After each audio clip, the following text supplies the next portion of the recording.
Alors, maintenant, on va découvrir un nombre qui est ancien, mais que vous allez le découvrir pour la première fois. C'est le nombre pi. Ça se lit pi.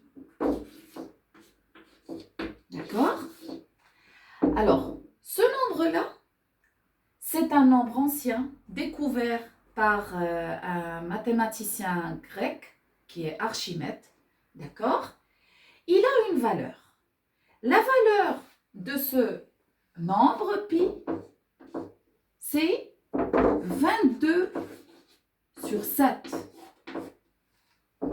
D'accord? Et si on divise 22 sur 7, c'est une division qui est infinie. C'est pour ça que sa valeur est une valeur approchée. Alors, regardez le symbole que je vais faire.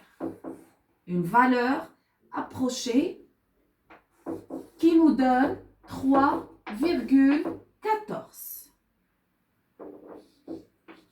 Valeur approchée. D'accord? C'est bon? Alors, comment ce mathématicien a découvert ce nombre pi? Ou bien la valeur approchée de pi qui est 22 sur 7 ou bien 3,14. Comment il a fait? Alors, vous pouvez faire l'expérience vous-même à la maison. Prenez par exemple un disque cartonné ou bien quelques disques, ça veut dire de différentes tailles. Utilisez un fil et entourez-le. Ça veut dire prenez la mesure du périmètre. Prenez, mettez un point, puis faites entourer le fil. D'accord?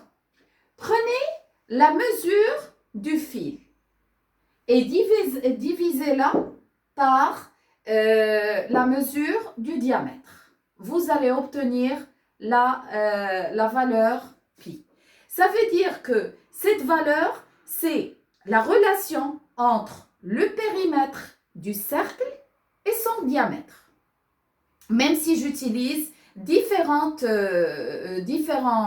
cercles et différents disques de différentes tailles, vous allez obtenir toujours la valeur approchée. On n'a pas une valeur exacte, ça veut dire le nombre n'est jamais exact. D'accord? Toujours le pi a une valeur approchée.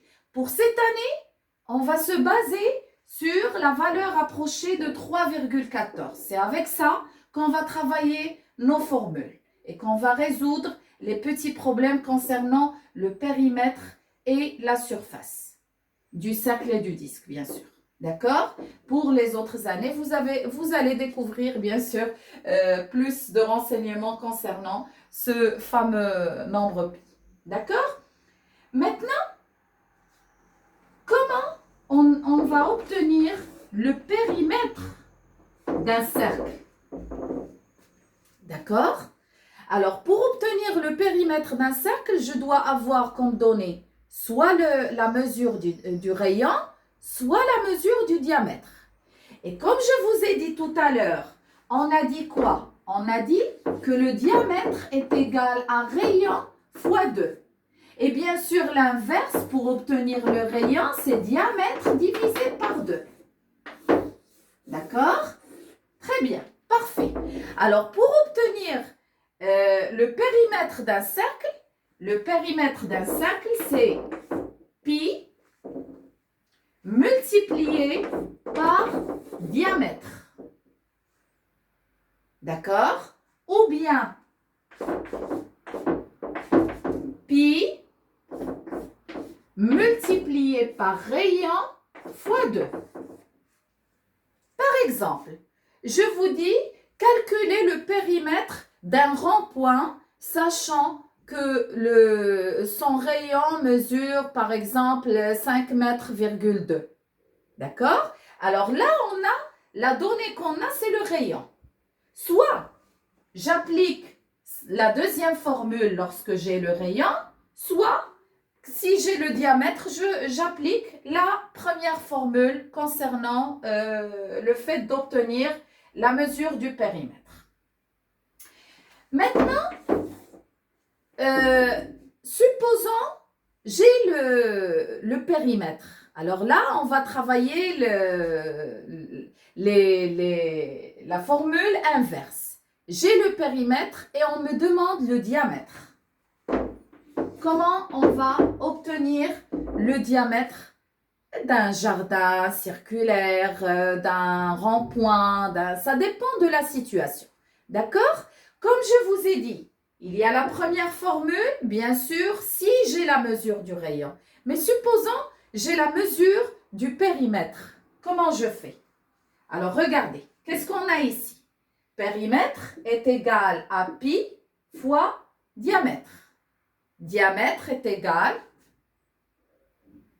exactement, périmètre divisé par pi. Et comme je vous ai dit, la valeur, on va utiliser toujours 3,14.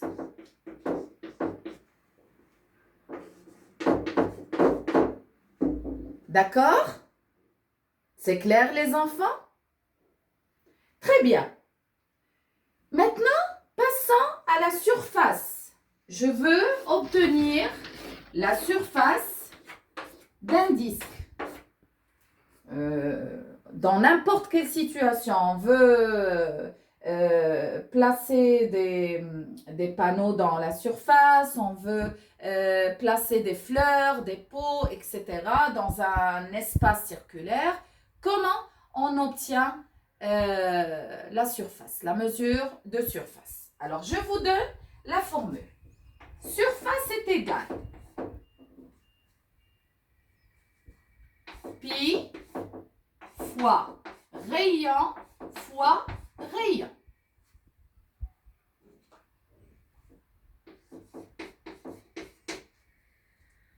D'accord? Supposons là, je n'ai pas la mesure du rayon, mais j'ai la mesure du diamètre, automatiquement, je divise. C'est clair les enfants? Alors, bien sûr, là, on a un peu expliqué comment on va travailler, comment on va gérer. On a découvert le fameux nombre pi. Sur le site, vous allez obtenir la trace écrite, ça veut dire la leçon avec les définitions et tout. Et mercredi, vous allez recevoir l'application. Et l'application, lorsqu'on dit application, c'est que j'applique les formules. Et rappelez-vous que pour appliquer les formules, j'utilise toujours la valeur approchée de 3,14 pour exprimer le nombre pi. D'accord? Je vous souhaite une bonne journée, je vous embrasse très fort et à très bientôt.